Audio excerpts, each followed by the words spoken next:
I'm Jennifer Matos with the Noah Webster House in West Hartford Historical Society, and I'm bringing you the 41st episode of the Armchair Tour of West Hartford history.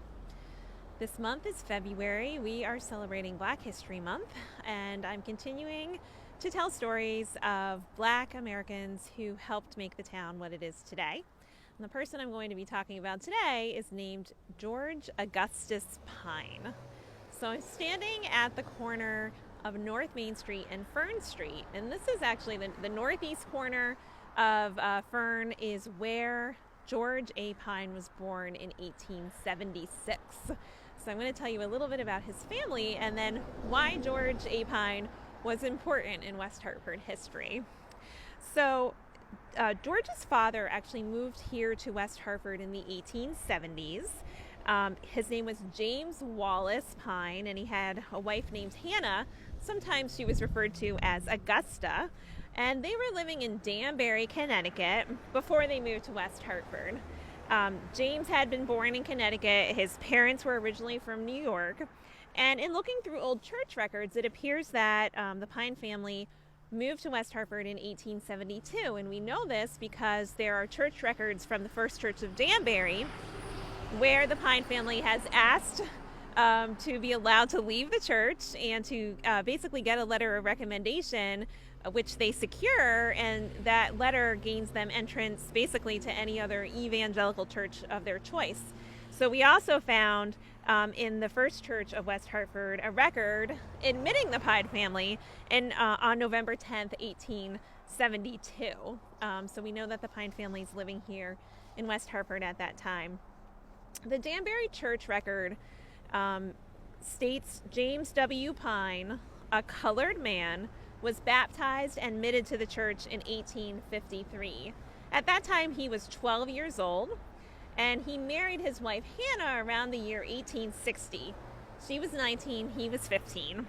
Throughout their marriage, they have 10 children, but only 6 survived past childhood. So we know from the church records that they had a son named William W. Pine who died in 1864 at the age of 2. And just a stark reminder for us in the 21st century how difficult it's hard for us to fathom the regular loss of children, and to lose 4 out of your 10 children must have been devastating to the family. The Pine family shows up in the West Hartford U.S. Census in 1880. James is aged 41 and head of household. He works as a day laborer. His wife Hannah is age 35 and is listed as keeping house. And they have 5 children listed living in the household. Bertha Pine is the oldest at 15 years old, and she, along with her sisters Effa, who's age 9, and Inez, age 7, all attend West Hartford schools. George A. Pine is the only son in the house, and he's age 5 in this year. And the youngest is Anna F. Pine, who is age 2. And of course, in 1880, these two, George and Anna, are too young to attend school quite yet. We know from later census records that the Pines have a 6th child named Franzinia, who was born in 1883.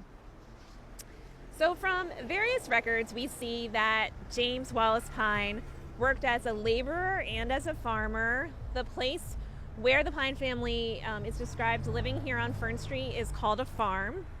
In the 1900 U.S. Census, James and Hannah live with 3 of their children. Now George is age 24 and working as a day laborer.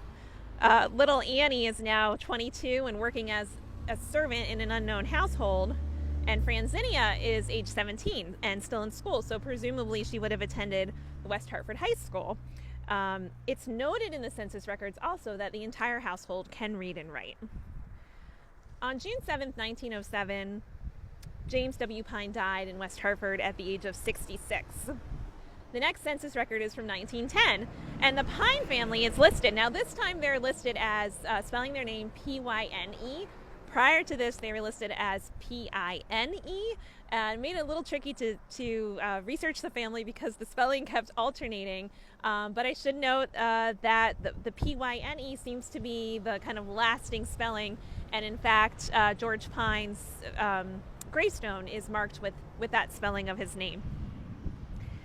In 1910, now that James W. Pine has passed away, George has become the head of the household. So he's living here on Fern Street as the only male in the family, with his sisters and his widowed mother. Hannah is 64 years old. In the 1900 census, they're listed as renting their house, and it was given the number of 495 Fern Street. If that number still existed, the house doesn't. So the numbering might have changed along here on Fern Street, but certainly that house does not stand any longer. In the 1910 records, it shows that they own the house free and clear. We know that George is listed as 33 years old and a laborer doing odd jobs. And also included in the household is Anna, now 31, who's still working as a servant. And joining them is their sister Inez Johnson, who's age 34. She's divorced and working as a laundress. As I mentioned, George Augustus Pine was born here in 1876, and he spent the majority of his life in town doing odd jobs. An article appears in the Hartford Courant in 1914, announcing that George had found a rare 100-year-old coin in the ground while doing work for Miss Elizabeth Sisson of North Main Street. It was an English penny with the head of King George IV on it on one side, and on the other an emblem in the word Britannia. In 1917, when World War I broke out, George was 40 years old. We actually found his Connecticut military census form, which gave some more information about him. He was 5'3" and weighed 119 pounds. He could ride a horse and handle a team, of course, because he grew up on a farm here, but he wasn't comfortable driving one of those newfangled cars or motorcycles. In the 1920 census, the Pyne family, still living here on Fern Street, owned their house free and clear. George is 43 and working as a laborer in the farming industry, and his sister Inez is now working in a dry goods store, perhaps Burnham's store right in the center. We don't know. Hannah is now 76 years old, and at some point in the 1920s, she passes away. And at that point, we're not really sure what happens to this property here on Fern Street. We know that George Pine had been conveyed different lots of land from a new development called West Hartford Heights. He had, between 1901 and 1903, actually acquired 3 lots of land, number 105, number 106, and number 107 on Fern Street. And West Hartford Heights was actually the second residential development here in town. It had been subdivided in 1900, so George acquired his lots pretty early on. But construction of houses didn't start until around 1914, when electricity and paved streets and water had been added. And by 1930, it appears that George has sold his lots. So there's no indication that he ever builds a house there or lives there.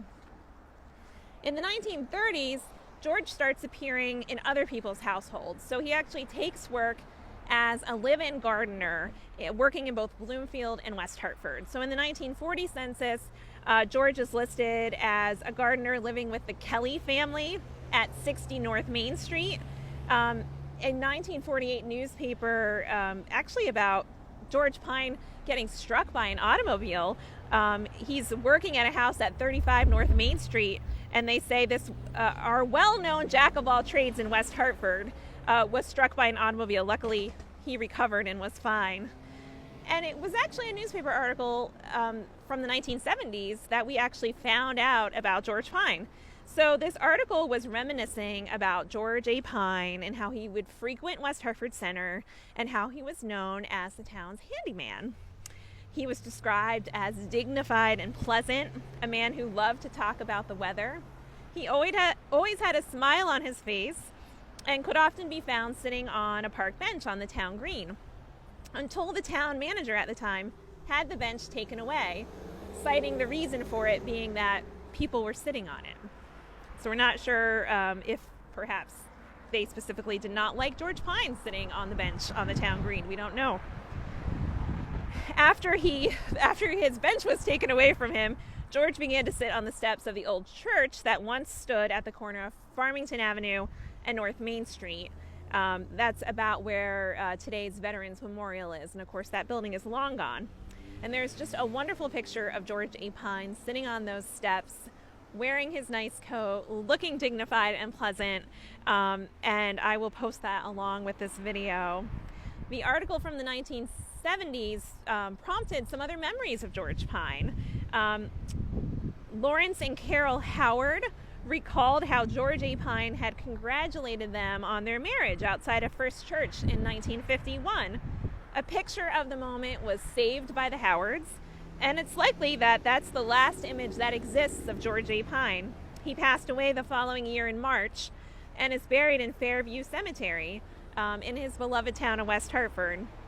In honor of his contributions to the town, Douglas Hilliard, the proprietor of Hilliard's Candy, which was located on Farmington Avenue, made a confectionery statue of George A. Pine so that others too could remember him. And today, George A. Pine has not very much been remembered by the town, and I wanted to take this opportunity to tell you a little bit about a person who spent his entire life in West Hartford and truly loved the place and was loved by others.